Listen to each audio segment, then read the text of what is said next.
नमस्कार, आप सभी का स्वागत है शुक्रवार के इस स्पेशल कार्यक्रम में और खास तौर से उस सिनेरियो में, उस जंक्चर में जबकि भारतीय बाजार के अंदर काफी ज्यादा अनिश्चितता बनी हुई है। तो आज हम बातचीत करेंगे उस खास कार्यक्रम के। दरअसल कभी कभी कड़ी मेहनत के बाद भी किसी काम में सफलता नहीं मिलती है। ऐसी सूरत में लोग कहते हैं कि लक अच्छा नहीं है। इसीलिए किसी काम को पूरा करने के लिए लक की काफी अहमियत होती है। शेयर मार्केट में भी लक काफी मायने रखता है। लक अगर आपके साथ नहीं है तो आपकी तिजोरी हमेशा खाली ही रहेगी। हालिया करेक्शन के बाद बाजार अपने साथ अच्छे संकेत लेकर आया है। एफआईएस की बिकवाली और महंगाई में नरमी, फेड का रेट हाइक, ये सारे फैक्टर अनुमान के मुताबिक नजर आने लगे हैं। अब यह लग रहा है कि बाजार की तेजी और बढ़ सकती है, पर इन पॉजिटिव तथ्यों के बीच मार्केट में कमाई के लिए गुड लक काफी जरूरत होती है। तो आज हम वही गुड लक लेकर आए हैं। तो चलिए शुरुआत करते हैं इस कार्यक्रम की और शेयरों की मटकी फोड़ते हैं और गुड लक निकालते हैं।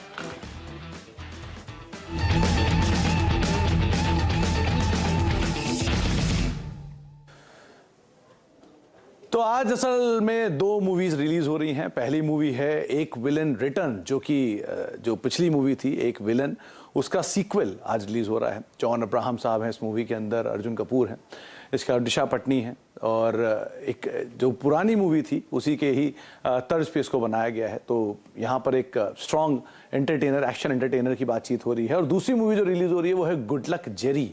ये जानवी कपूर स्टारर मूवी है। दरअसल एक तमिलियन मूवी की एक रीमेक है और मार्केट में मतलब ये भी एक माना जा रहा है कि जो एक बढ़िया कॉमेडी अगर आप ढूंढ रहे हैं, क्रिमिनल कॉमेडी, तो ये एक अच्छी मूवी हो सकती है। तो ये दो मूवी रिलीज हुई जिनको हमने आधार मानकर आज के शो की शुरुआत की है। तो अब कैसे इसको जोड़ा जाए, तो ये दो नाम आपके सामने हैं, गुड लक जेरी और एक विलन रिटर्न। तो मार्केट में क्योंकि सेंटिमेंट थोड़ा थोड़ा सुधर रहा है तो हमने दोनों ही नामों को जोड़ दिया। तो गुड लक जेरी और एक विलन रिटर्न से आपके सामने नाम बन गया गुड लक रैली रिटर्न, क्योंकि मार्केट में बढ़िया रैली भी आते हुए दिखाई पड़ रही है। अब ये रैली कैसे जस्टिफाई होती है, जरा ये भी आप देख लीजिए। दरअसल हाल फिलहाल में 15 जून के आसपास या 17 जून के आसपास निफ्टी ने जो लोज बनाए थे वहां से भारतीय बाजार ने एक बढ़िया रिकवरी दिखाई है। वो रिकवरी 10% के आसपास इंडिसेस फ्रंट पे आपको दिखाई पड़ेगी। मिड कैप, स्मॉल कैप में एक अच्छा मूव आता हुआ दिखाई पड़ा है, निफ्टी बैंक में एक अच्छा मूव आता हुआ दिखाई पड़ा है। और उस समय पर माना जा रहा था कि बाजारों में शायद अभी भी 12,000, 12,500 के आंकड़े खुलते हुए दिखाई पड़ेंगे, लेकिन आंकड़े कुछ उसके उलट हुए और इंडेक्स ने बढ़िया तेजी दिखाई, 17,000 का आंकड़ा भी पार कर लिया। तो पहला पार्ट तो ये हो गया। ये आपकी स्क्रीन पर वो रिटर्न है निचले स्तरों से जून के। निफ्टी करीब 10%, सेंसेक्स करीब 11%, निफ्टी बैंक करीब 15% के आसपास का मूव दिखा चुका है। ये इंडेक्स फ्रंट पर मूव है, लेकिन इसके साथ साथ एक और बड़ा इंटरेस्टिंग आंकड़ा जो कि हाल फिलहाल में हुआ है वो है एफआईएस की बिकवाली का आंकड़ा। 2 एफआईएस की बिकवाली अभी भी चल रही है और अभी भी आंकड़ा काफी बड़ा है, लेकिन ये 4 नंबर आपको दिखाई पड़ेंगे। 13 जुलाई के बाद 2839 करोड़ रुपए की बिकवाली एफआईएस ने उस दिन की थी। उसके बाद से एफआईएस की तरफ से इतनी बड़ी बिकवाली अब तक नहीं देखने को मिली है। जो खरीदारी आ रही है वो 1780 करोड़ की है, 1799 करोड़ की है 20 जुलाई 21 जुलाई को। कल का आंकड़ा भी 1600, 1650 करोड़ रुपए के आसपास का देखने को मिला था। लेकिन इंटरेस्टिंग पार्ट यह है कि इस ड्यूरेशन में जो एफआईएस की बिकवाली हुई भी है वो उतनी बड़ी नहीं हुई है, उस इंटेंसिटी की बिकवाली नहीं हुई है जिस इंटेंसिटी की 2839 करोड़ रुपए की, 800 करोड़ की, 700 करोड़ की, 300 करोड़ की ये बिकवाली जरूर हमने इस ड्यूरेशन के अंदर आते हुए देखी है। तो एफआईएस की बिकवाली थोड़ी थोड़ी थमने लगी है। फेड रेट की बातचीत डिस्काउंट हो चुकी है। मार्केट में ज्यादातर सब बुरी खबरों का दौर हम डिस्काउंट करते हुए दिखाई पड़ रहे हैं और शायद इसीलिए भारतीय बाजारों में लोअर लेवल से एक बढ़िया रिकवरी बनते हुए दिखाई पड़ रही है। इस रिकवरी के बाद अब आपकी रणनीति क्या हो, क्या मान रहे हैं जानकार, कौन सी कॉल्स, कौन सी पिक्स के ऊपर आपको नजर रखनी होगी, इस पर हम बातचीत करेंगे हमारे तीनों जानकारों से। संजीव होता साहब हमारे साथ मौजूद हैं बातचीत करने के लिए, आस्था जैन है और साथ साथ शरद अवस्थी हमारे साथ मौजूद हैं इस पर बातचीत करने के लिए। आप तीनों को नमस्कार, तीनों का स्वागत है। संजीव जी, मूवी देखेंगे क्या आज? जी, एक विलन तो देखना बनता है क्योंकि मोहित सूरी बहुत अच्छे डायरेक्टर हैं इसके। तो पिछली वाली आपने देखी थी? पिछली वाली जी, तो पिछली वाली तो बहुत मूवी थी जो रितेश देशमुख की थी, सिद्धार्थ मल्होत्रा की, वो तो बहुत अच्छी थी। तो आज वाली मूवी जॉन अब्राहम के लिए, दिशा पटनी के लिए, किसके लिए देखेंगे आप? मैं मोहित सूरी के लिए देखूंगा क्योंकि वो डायरेक्टर बहुत ही मंझे हुए डायरेक्टर है। तो मुझे लगता है डायरेक्शन बहुत अच्छा होगा। चलिए, अच्छा, तो मार्केट को लेकर व्यू क्या है, क्या करना चाहिए संजीव सर? मार्केट्स में आपका रुख रवैया भी कैसा दिख रहा है? अच्छी रिकवरी आई लोअर लेवल से, क्या सस्टेनेबल है या नहीं है, कैसा रुख रहेगा? देखिए, इसमें दो चीजें हैं। आपने जैसे अब ये सब ग्राफ दिखा रहे थे, बहुत निचले स्तर से एक अभी हमने अच्छा रिकवर किया है और एक एक्सट्रीम पेसिमिज्म जोन से एक न्यूट्रल जोन में आ गए हैं, जहाँ पे लग रहा है कि इन्फ्लेशन है, फेड रेट हाइक है, रशिया यूक्रेन क्राइसिस है, चाइना स्लो डाउन है, तो सब एक बार वो खबर हम पचा चुके हैं। तो वो चीज ठीक है, लेकिन अभी भी जो प्रॉब्लम है वो आउट ऑफ विंडो तो गई नहीं है। हम ये तो जान चुके हैं कि प्रॉब्लम्स क्या हैं, लेकिन आउट ऑफ विंडो अभी भी नहीं है। तो मुझे लग रहा है कि ये जो रैली बन रही है अभी, क्योंकि एक अच्छा नंबर्स देखने को मिला है ग्लोबली और डोमेस्टिक मार्केट में भी आउट परफॉर्म कर रहे हैं, अच्छे नंबर्स आ रहे हैं और वैल्यूएशन थोड़ा सा कंफर्ट जोन में आ गया था, इसलिए रैली देख रहे हैं। लेकिन ये रैली में ये इन्वेस्टर को करना चाहिए, जो वीक स्टॉक है वहां से अभी निकलना चाहिए और क्वालिटी स्टॉक का पोर्टफोलियो बनाना चाहिए, क्योंकि ये कहाँ तक सस्टेनेबल रहेगा वो क्वेश्चन मार्क है। तो एक्स्ट्रापोलेट मत कीजिए, इन्वेस्टर को यही बोलना चाहूंगा ये रैली को, क्वालिटी स्टॉक में ही निवेश कीजिए और जहां पे वीक स्टॉक है वहां पे एग्जिट कीजिए। खराब क्वालिटी के स्टॉक से निकलिए, बढ़िया क्वालिटी के स्टॉक हमेशा अपने पोर्टफोलियो में रखिए और इस तेजी का फायदा उठाइए कई जगहों पर, और कई जगहों पर अच्छे दाम पर जो बढ़िया शेयर है उन पर निवेश करिए। आस्था, वैसे तो आप पुणे में रहती हैं, बहुत बढ़िया वेदर वहां का वैसे ही रहता है, तो फायदा उठाएंगी, मूवी वूवी देखेंगी या फिर वेदर का ही फायदा लेंगी? Good afternoon Sumit. देखिए, मेरे को वेदर का अगर फायदा उठाना है तो शॉपिंग बहुत ज्यादा पसंद है, तो definitely I would like to go for a shopping. और अब राखी भी आ रही है फेस्टिवल, सो प्लान्स तो वो है, लेकिन यस, मूवी देखना भी मेरा एक काफी बड़ा इंटरेस्ट है। अच्छा। तो डेफिनेटली अगर टाइम मिला तो I will go for movie. कौन सी देखेंगे दोनों में से? मैं तो जानवी कपूर की मूवी देखना चाहूंगी, क्योंकि वो कॉमेडी थ्रिलर है, so I would be more interested in that. चलिए, बहुत बढ़िया। अच्छा, आस्था, मार्केट को लेकर व्यू क्या है आपका? कैसे देख रहे हैं आप मार्केट को? कैसे, क्या रीड करना चाहिए हमें? देखिए, मार्केट्स की अगर बात करें सुमित, तो जिस तरह से लास्ट 3 हमने दिनों की जो निफ्टी की मूवमेंट देखी है, तो काफी गैप अप ओपनिंग्स हो रही थी। तो मुझे लगता है, क्योंकि थोड़ा मैं टेक्निकल भी ट्रैक करती हूँ, तो मुझे लगता है कि थोड़ा सा रेंज बाउंड रह सकता है अगले वीक मार्केट। तो उस पर एक नजर रखें, 16,600 17,400 के रेंज में घूमता हुआ नजर आएगा। दूसरी तरफ आरबीआई की मीटिंग भी है 3 से 5 अगस्त के बीच में, तो वहां पे भी कड़ी नजर रखनी चाहिए। और मुझे लगता है कि जिस तरह से अभी मार्केट ने इतने बड़े गैप्स के साथ यहाँ पे 3 दिन से लगातार जो दिखाई है उछाल, तो नेक्स्ट वीक थोड़ा सा एक रेंज बाउंड हो सकता है। तो थोड़ा सा मैं यहाँ पे संभल के काम करने की ही सलाह दूंगी, और डेफिनेटली फंडामेंटली स्ट्रॉन्ग स्टॉक्स में अगर निवेशित रहेंगे तो वो फिर भी रिटर्न देंगे, अगर मार्केट वॉलेटाइल रहा नेक्स्ट वीक तो भी, ऐसा मुझे लगता है। तो मार्केट वोलेटिलिटी रहेगी, रेंज बाउंड ट्रेड रहेगा, और ये बात सही है कि बड़े इवेंट्स अभी भी अवेटेड हैं, लेकिन हाँ, ऑब्वियस ही बात है, फंडामेंटली अच्छे स्टॉक के साथ आप रहते हैं तो वहां पर हमेशा एक रिस्क एपेटाइट थोड़ा सा लिमिटेड होता है। अब हम बातचीत करेंगे शरद सर से। शरद सर, पीवीआर आइनॉक्स लंबे समय से आप ट्रैक कर रहे हैं, सिर्फ ट्रैक ही कर रहे हैं, जाते भी हैं कभी? जाता बहुत कम। हाँ, मुझे उम्मीद भी थी आपसे क्या बहुत कम ही बोलेंगे। अच्छा, मार्केट्स को कैसे देख रहे हैं आप?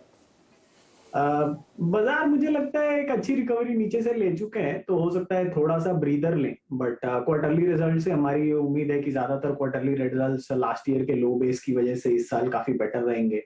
तो आपके जितने भी ब्रॉडर इंडाइसेस है वहां पे जो आपकी टीटीएम अर्निंग्स है उनको काफी डिसेंट बूस्ट मिलना चाहिए। सीमेंट को छोड़ के बाकी तमाम सेक्टर्स में ईयर ऑन ईयर नंबर्स काफी बेटर आने चाहिए। प्लस जैसा कि आप भी बता रहे थे, एफआईआई फ्लोज, करेंसी का जो ड्रैग था वो सब थोड़ा सा स्मूदन आउट हो जाना चाहिए आने वाले समय में। प्लस जो तेल का ओवरहैंग है, इन्फ्लेशन का ओवरहैंग है, वहां भी कमी आनी चाहिए, जिसकी वजह से रेट साइकिल में भी इंप्रूवमेंट आनी चाहिए। तो मुझे लगता है जितनी भी नेगेटिव चीजें थी वो लगभग पीक आउट कर गई, और यहाँ से ग्रेजुअली आप इंप्रूवमेंट की तरह ही देखेंगे। बट चूंकि बाजार ने थोड़ा प्रीएम्प्ट करके डिस्काउंट किया है, तो हो सकता है एकदम इमीडिएट टर्म में बहुत बड़ी और आपको अपमूव नहीं मिले, लेकिन थोड़े से करेक्शन के बाद फिर बाजार रिज्यूम करेंगे अपने स्ट्रॉन्ग अपट्रेंड को। थोड़ा बहुत रेंज बाउंड, लेकिन वापस जो अपट्रेंड है वो कंटिन्यू रहेगा ही। संजीव सर, अब शुरुआत करते हैं पिक्स की। तो आपने फंडामेंटल सबसे बेहतरीन शेयरों की बातचीत की, तो पहला नाम आपकी तरफ से? पहला नाम होगा लार्सन एंड टोब्रो, एलएनटी, क्योंकि ये जो कैपेक्स अपसाइकिल और इंफ्रा अपसाइकिल का एक बात कर रहे हैं, जो बोल रहे हैं कि 5-6 ट्रिलियन इकोनॉमी बन जाएगा अपना, तो एलएनटी इस पे सबसे बड़ा बेनिफिशियरी रहेगा मुझे लगता है। Q1 नंबर बहुत अच्छे थे, ऑर्डर बुक्स 57% अप हैं, 7.6 ट्रिलियन के ऑर्डर बुक पोटेंशियल आ सकते हैं, जिससे कि वो कंपनी मैनेजमेंट बहुत कॉन्फिडेंट है कि बहुत सारे कन्वर्ट हो जाएंगे। वैल्यूएशन की बात करूं तो अभी भी मल्टी ईयर जो इसका एवरेज था वहां से नीचे चल रहे हैं, और कंपनीज ये भी तय कर रही है कि जो नॉन कोर एसेट हैं उनको भी बेच के बैलेंस शीट और मजबूत करे। तो मुझे लग रहा है बहुत सारे टेलविंड्स प्ले हो सकते हैं एल के लिए, तो यहाँ पे भी बाय करके चलना चाहिए और 2250 का यहाँ पे टारगेट रहेगा मेरा। देश की सबसे बड़ी इंजीनियरिंग जाइंट 3.25 लाख करोड़ रुपए की ऑर्डर बुक, साथ ही साथ Mindtree, L and T infotech, L and T finance holding, L and T tech जैसी सब्सिडरीज की पेरेंट कंपनी एल&टी, जिसके ऊपर आप दांव लगा सकते हैं और एक बढ़िया अपसाइड स्टॉक में अभी भी खुल सकता है, ऐसा संजीव जी का मानना है। आस्था मैम, आपकी तरफ से पहली कॉल। मोल्टेक पैकेजिंग मुझे पसंद आता है। देखिए नंबर्स काफी सॉलिड पोस्ट किए हैं जो ये क्वार्टर के रिजल्ट्स है, क्योंकि लगभग 55% की ग्रोथ तो यहाँ पे रेवेन्यू में दिखाई है और 80% की ग्रोथ इन्होंने बॉटम लाइन में दिखाई है। एक और अच्छी चीज जो कंपनी के लिए मुझे लग रही है कि ये नई कैपेसिटी एडिशन कर रहे हैं और अगर नए कैपेसिटीज आएंगे तो वो और ज्यादा यहाँ पे डिमांड को मीट करते हुए नजर आएंगे, क्योंकि ये जो नए प्लांट अपने ऐड कर रहे हैं लखनऊ के अंदर, ये नए प्लांट लगा रहे हैं तो वो एक पॉजिटिव रहेगा। बल्कि जो एग्जिस्टिंग प्लांट्स है वहां पे भी कैपेसिटी बढ़ाई जा रही है दमन और मैसूर में, तो मुझे लगता है वो भी अच्छा है। और जिस तरह से हम सब जानते हैं Moldtek packaging basically containers, plastic containers बनाती है, पैकेजिंग कंटेनर्स, तो ये कॉस्मेटिक्स और फार्मास्यूटिकल इंडस्ट्री में काम में आता है और कंपनी अब पूरा फोरे भी कर रही है फार्मास्यूटिकल बिजनेस में। और तो मुझे लगता है कि ये जो नए फोरेज हो रहे हैं ये भी काफी महत्वपूर्ण रहेंगे कंपनी के लिए। तो all in all Moldtek packaging पसंद आता है। मुझे लगता है 950-960 तक के टारगेट्स हमें देखने को मिल सकते हैं आने वाले कुछ महीनों में। तो एक medium term point of view से मोल्टेक पैकेजिंग में खरीदारी करने की सलाह है 950 से 960 के लक्ष्य के लिए। ये कॉस्मेटिक का आपने ज्यादा जिक्र किया, उसी समय आपने इसको ध्यान दिया क्या पहले? बेसिकली देखा जाए तो रिजल्ट्स बहुत सॉलिड आए थे, तो मेरी नजर रिजल्ट्स को देख के पड़ी और उसके बाद बिजनेस मॉडल भी काफी सॉलिड लगा। In fact Q on Q basis पे भी नंबर्स काफी बेहतर थे और खास तौर से राइजिंग इनपुट कॉस्ट सिनेरियो में इन्होंने नंबर्स अच्छे दिए, तो इसलिए आज से भी आप नजर रख सकते हैं मोल्टेक पैकेजिंग के ऊपर भी। शरद सर, आपकी तरफ से पहली कॉल। महानगर गैस, हमें लगता है अभी तक स्टॉक में कोई भी तरीके की रिकवरी दिखी नहीं है, क्योंकि गैस को लेकर जो अनसर्टेनिटी है अवेलेबिलिटी वगैरह को लेकर, उस वजह से स्टॉक काफी पिटा हुआ है। बट जैसा कि मैं पहले भी बोल रहा था, ग्रेजुअली ऑयल एंड गैस में जो प्रेशर है वो आने वाले समय में ईज होना चाहिए। लॉजिस्टिक प्रेशर भी ईज हो रहा है और इसका फायदा आपको कंपनी में दिखना चाहिए। रायगढ़ वाले एक्सपेंशंस भी कंट्रीब्यूट करना चालू करेंगे। कंपनी पीएनजी में लगभग 12.5 लाख कस्टमर्स को केटर करती है, फुल कैपेसिटी पे 16 लाख कस्टमर्स को केटर कर सकती है। और ग्रेजुअली गेल की तरफ से जो नए सरकार के नियम भी आए हैं गैस पूलिंग और गैस एक्विजिशन के, उसका भी फायदा इनको आने वाले समय में मिलना चाहिए। और रायगढ़ वगैरह ये जो एडिशनल एरियाज में एक्सपेंशन कर रहे हैं उसका भी इनको फायदा मिलना चाहिए। तो हमारे अनुमान से अगले 2 साल में लगभग 20-22% की CAGR रहनी चाहिए। तो उस हिसाब से अगर FY24 के नंबर पे 12 का भी मल्टीपल पकड़ते हैं तो हमारे हिसाब से 1056 तक के लक्ष्य के लिए MGL एक काफी डिसेंट बेट है। इनफैक्ट ये पूरे गैस स्पेस में सबसे सस्ते वैल्यूएशन पे कामकाज करने वाली कंपनियों में से एक शुमार है, तो आप महानगर गैस में दांव लगा सकते हैं। शरद अवस्थी सर की तरफ से ये पिकाई है। संजीव सर, दूसरी कॉल आपकी तरफ से। जी, जो दूसरी कॉल है वो है M&M ऑटो स्पेस से है। कंपनी अभी जिस तरह से एग्रेशन दिखा रही है न्यू लॉन्चेस को लेकर, मार्केट शेयर का क्लियर गेन मिल रहा है उनको। और सारे जितने प्लान हैं कंपनी के लॉन्ग टर्म को लेके 25% kind of revenue growth by 2025 और उसके बाद ROE 18% पहुंचने का उनका जो इंटेंट है बाय 25, वो बहुत ही प्रॉमिसिंग इंटेंट लग रहा है। उनके सब्सिडरीज के लॉसेस अभी कम हो रहे हैं और जो लिस्टेड एंटिटीज हैं वो भी अच्छा परफॉर्म कर रहे हैं। EV बिजनेस में अनलॉकिंग हो रहा है तो उसका भी फायदा होगा कंपनी के ओवरऑल वैल्यूएशन को। और अगर इसका वैल्यूएशन की बात करें तो अभी भी ये बहुत ही रीजनेबल वैल्यूएशन पे है और यहाँ पे री-रेटिंग के लिए बहुत बड़ा रूम है। तो मुझे लग रहा है कि M&M यहाँ पे बाय करने की सलाह रहेगी। 1390 का इन्वेस्टमेंट टारगेट होगा। Mahindra two wheeler, passenger vehicle, commercial vehicle, heavy trucks, किसी भी कैटेगरी में अगर आप कोई कंपनी ढूंढ रहे हैं तो एक कंपनी जो सारी कैटेगरी में कैटर करती है वो है महिंद्रा एंड महिंद्रा। 1420 रुपए के टारगेट्स के लिए संजीव सर की तरफ से बेट लगाई गई है। आस्था मैम, आपकी तरफ से दूसरी कॉल।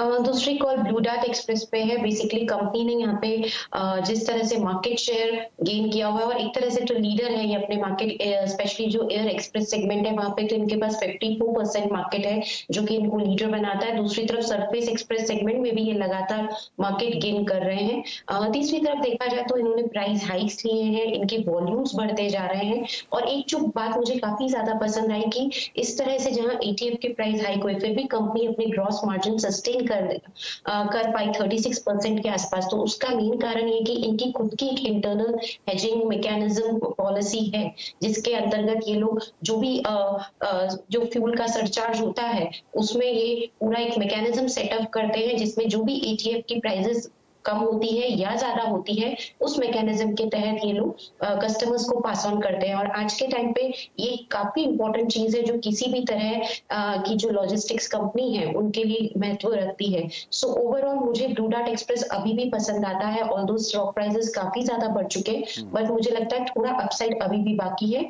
तो मैं यहाँ पे अभी भी खरीदारी करने की सलाह दूंगी। थोड़ा डिप आए तो खरीदारी करना ज्यादा बेहतर रहेगा।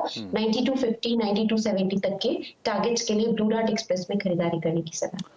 रिकॉर्ड स्तरों पर स्टॉक कामकाज कर रहा है। दुनिया की सबसे बड़ी जो लॉजिस्टिक कंपनी है DHL, उसकी आम ब्लू डार्ट, जिसके ऊपर आप नजर बना कर रख सकते हैं। एक बोनस भी आया था, डिबेंचर बोनस कुछ साल पहले, उसका शेयर नीचे आया और वहां से वापस क्या रफ्तार पकड़ी है और अब ये ऑल टाइम हाई से करीब कामकाज करता हुआ दिखाई पड़ रहा है। तो यहां पर भी आप तेजी खेल सकते हैं और आस्था जी का मानना है कि शायद यहां एक अच्छे अपसाइड और खुल सकते हैं। स्ट्रॉन्ग नंबर्स इस क्वार्टर के भी कंपनी ने पोस्ट किए थे। शरद सर, आपकी तरफ से दूसरी कॉल। दूसरा स्टॉक होगा एक्साइड इंडस्ट्रीज। मुझे लगता है कि जिस तरीके से ओपनिंग अप स्ट्रेंथ पकड़ रही है वैसे वैसे बैटरीज की डिमांड में काफी स्ट्रेंथ मिलनी चाहिए। और एक्साइड की करीब 9 प्लांट्स हैं पूरे कंट्री में और डिस्ट्रीब्यूशन नेटवर्क काफी स्ट्रांग है। और इसके अलावा ये जो लिथियम आयन स्पेस में भी करीब 6000 करोड़ का एक कैपेक्स कर रहे हैं 12 गीगावाट की कैपेसिटी के लिए, तो वो भी ग्रेजुअली अगले 2-3 साल में उसका भी इफेक्ट आपको दिखने मिलना चाहिए। नॉर्मली भी हमें लगता है अर्निंग्स ग्रोथ काफी स्ट्रांग रहनी चाहिए और 60% लगभग रिप्लेसमेंट मार्केट से इनकी हिस्सेदारी आती है, तो वहां से काफी स्ट्रांग रहना चाहिए। 4 व्हीलर 3 व्हीलर 2 व्हीलर लगभग सारी कंपनीज के लिए प्रोडक्ट बनाते हैं। तो मुझे लगता है लॉकडाउन के बाद जैसे जैसे हम वापस सब नॉर्मलाइजेशन की तरफ जा रहे हैं तो बैटरी डिमांड काफी स्ट्रांग रिवाइवल देखने को मिलना चाहिए, जिसका असर एक्साइड में भी देखने मिलना चाहिए। मुझे लगता है अगले साल की अर्निंग्स लगभग 11 रुपए 11.5 रुपए के आसपास आएंगी, तो 20 का मल्टीपल कंपनी को आसानी से मिलना चाहिए। तो 220 के लक्ष्य के हिसाब से एक्साइड इंडस्ट्रीज एक बहुत बढ़िया बेट है। तो ऑटो एंसिलरी बैटरी स्पेस से एक्साइड इंडस्ट्रीज, जिसके ऊपर आप दाम लगा सकते हैं। शरद सर का मानना है कि 11 साढ़े 11 रुपए की EPS और करीब करीब 220 रुपए तक के टारगेट्स यहाँ पे खुलते हुए दिखाई पड़ सकते हैं, इसलिए आप इसके ऊपर नजर रखेंगे।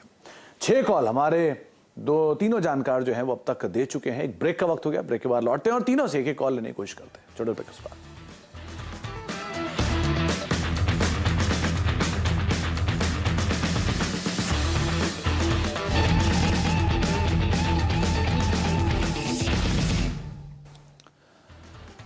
गुड लक रैली रिटर्न्स हमारी खास पेशकश में आप सभी का स्वागत है और 3 जानकार हमारे साथ मौजूद हैं। संजीव होता है, आस्था जैन है और शरद अवस्थी हैं, जिनसे उनकी इंडिविजुअल पिक्स, मार्केट्स को लेकर उनके रुख रवैये पर बातचीत कर रहे हैं। संजीव सर, 2 कॉल्स आपकी तरफ से हो चुकी हैं, L&T और M&M। तीसरी कॉल है PVR। 2-3 इसके इन्वेस्टमेंट थीसिस हैं। पहला है कि जो उसका एवरेज स्पेंड पर हेड है और टिकट प्राइस वो प्री कोविड से भी ऊपर आ चुके हैं, तो वही बहुत बड़ा टेलविंड है PVR के लिए। सेकंड है इसका जो कंटेंट पाइपलाइन है, अभी इंग्लिश और हिंदी को छोड़कर भी साउदर्न मूवी को बहुत एक्सेप्ट किया जा रहा है, तो वो एक बहुत बड़ा ट्रिगर है PVR के लिए। थर्ड ये है कि इसका जो आइनॉक्स के साथ जो मर्जर प्लान है, तो इसका एग्रेसिवनेस जो ऑलरेडी है पैन इंडिया प्रेजेंस में वो और निखर के आएगा और बहुत बड़ा प्लेयर होके सामने आएंगे आइनॉक्स और PVR दोनों मिलके। वैल्यूएशन अभी भी रीजनेबल लेवल पे है, तो यहाँ पे एक इन्वेस्टमेंट बाय करके चलना चाहिए। 2250 पर टारगेट होगा PVR पे। तो Priya Village Roadshow PVR Sanjeev sir की तरफ से अगली कॉल है। और वैसे भी संजीव सर और आस्था मैम तो कंट्रीब्यूट करते ही हैं, कुछ दिन बाद शायद आने वाले समय में शरद सर भी थोड़ा बहुत कंट्रीब्यूट करेंगे इसके रेवेन्यूज में, तो और नंबर्स इंप्रूव होते हुए दिखाई पड़ सकते हैं। खैर, आस्था मैम आपकी तरफ से तीसरी कॉल। कंट्रोल प्रिंट अच्छा लगता है और बेसिकली रिजल्ट्स बहुत सॉलिड थे क्योंकि ये कोडिंग और मार्किंग सोल्यूशन प्रोवाइड करता है, तो मुझे लगता है कि ये अपने आप में एक तरह से पायनियर है जो इसका बिजनेस मॉडल अलग से इसे बताता है। एक और पॉइंट जो अच्छा लगता है, जहाँ सभी कंपनीज के मार्जिन टूट रहे थे, इन्होंने यहाँ पे मार्जिन में जबरदस्त एबिटा मार्जिन में ग्रोथ दिखाई है, तकरीबन 27% के आसपास आए हैं जो 21-22% थे। और तीसरी बात, जो इनके कंपेटिटर्स हैं ये उनके भी फील्ड को पेनिट्रेट कर रहे हैं, मेरे को लगता है, तो वो भी कंपनी के लिए काफी बड़ा ग्रोथ ड्राइवर होगा going forward. So in short 560 के लक्ष्य के लिए कंट्रोल प्रिंट को भी मैं long term point of view से खरीदारी करने की सलाह दूंगी। तो 560 रुपए के टारगेट्स के लिए आस्था मैम की तरफ से कंट्रोल प्रिंट, ये एक नाम है जिसके ऊपर आप दांव लगा सकते हैं। अच्छा शरद सर, आपकी तरफ से महानगर गैस, एक्साइड, उसके बाद अब मुथूट फाइनेंस, मुझे लगता है ये भी स्पेस काफी सबड्यूड है, जो अनसर्टेनिटी है बाजार में इसके लिए, और अगर आप पूरा सेक्टर उठा के देखें तो दोनों ही स्टॉक्स इस स्पेस में काफी वीक हैं, बट लॉन्ग टर्म ट्रैजेक्टरी हमें लगता है काफी इंटैक्ट है। और आने वाले समय में बैंक्स की जो लोन बुक है वहां पे ग्रेजुअली जो बैंक्स का गोल्ड लोन में ग्रोथ है वो ग्रेजुअली कम होना चाहिए, क्योंकि नॉर्मल कॉर्पोरेट लोन में फोकस उनका वापस आ गया है और ये ग्रैन्युलर बुक भी होती है, तो मुझे लगता है इनकी एक स्पेशलाइजेशन है स्पेस में और बाकी डिविजन्स में भी इंप्रूवमेंट होनी चाहिए। अगर आप देखें पिछले 10 साल में लगभग 26,000 करोड़ की लोन बुक 58,000 करोड़ हुई है, और पर जो ब्रांच इनका लोन भी आउट डिस्पर्सल है वो भी लगभग डबल हुआ है, तो one of the largest companies है। तो मुझे लगता है ये स्पेस ऐसी है जहां आने वाले समय में भी ग्रोथ रहनी चाहिए। तो अगले 1-1.5 साल में हमें लगता है बुक वैल्यू लगभग 540 के आसपास आनी चाहिए, तो 2.5 के मल्टीपल पे 1350 के आसपास के टारगेट्स बनते हैं। तो मुझे लगता है मुथूट फाइनेंस एक काफी बढ़िया बेटा वैल्यूएशन। तो देश की सबसे बड़ी गोल्ड फिनेंसिंग कंपनी और 181 टन गोल्ड का शायद रिजर्व इनके पास ऑलरेडी बतौर कोलैटरल जो है वो रखा हुआ है। दक्षिण भारत में तो पहले पैठ थी ही, अब धीरे धीरे पूरे भारत में इनकी पैठ मजबूत हो रही है। 1350 रुपए के टारगेट्स के लिए आप मुथूट फाइनेंस में दांव लगा सकते हैं। शरद सर की तरफ से कॉल है। अच्छा, तीनों कॉल एक एक करके आपकी स्क्रीन पर आएंगे, आप उसको नोट कर सकते हैं कौन कौन से बढ़िया स्टॉक्स के अंदर आप बेट करेंगे। सबसे पहले शुरुआत करते हैं संजीव सर के जो 3 बेट्स हैं उनके साथ। संजीव सर ने कैपिटल गुड्स मेजर पे दांव लगाने की बात की है, एलएनटी पर, साथ ही साथ आप महिंद्रा एंड महिंद्रा पर दांव लगा सकते हैं, और पीवीआर ये तीसरा नाम है जो कि संजीव सर को पसंद है, जिसके ऊपर आप बेट कर सकते हैं अगर अपने पोर्टफोलियो में आप शामिल करना चाह रहे हैं। तो शरद की तरफ से जो पोर्टफोलियो शामिल किया गया है उसमें पहला नाम है महानगर गैस, दूसरा है एक्साइड इंडस्ट्रीज और तीसरा है मुथूट फाइनेंस, देश की सबसे बड़ी गोल्ड फाइनेंसिंग कंपनी। इसको भी आपने पोर्टफोलियो में अगर शामिल करना चाह रहे तो ये 3 पिक शरद की तरफ से आपको बताई गई है। आस्था मैम की तरफ से 3 नाम है, जिसमें से पहला नाम उन्होंने चुना है मोल्टेक पैकेजिंग का, शानदार नंबर कंपनी ने Q on Q Y basis पे दिए। ब्लू डार्ट एक बढ़िया लॉजिस्टिक कंपनी और डीएचएल की इंडिया नाम, और बढ़िया स्टॉक ऑल टाइम हाइस पर ऑलरेडी कामकाज कर रहा है, लेकिन उनको लगता है कि यहां से पोटेंशियल अपसाइड अभी बहुत है।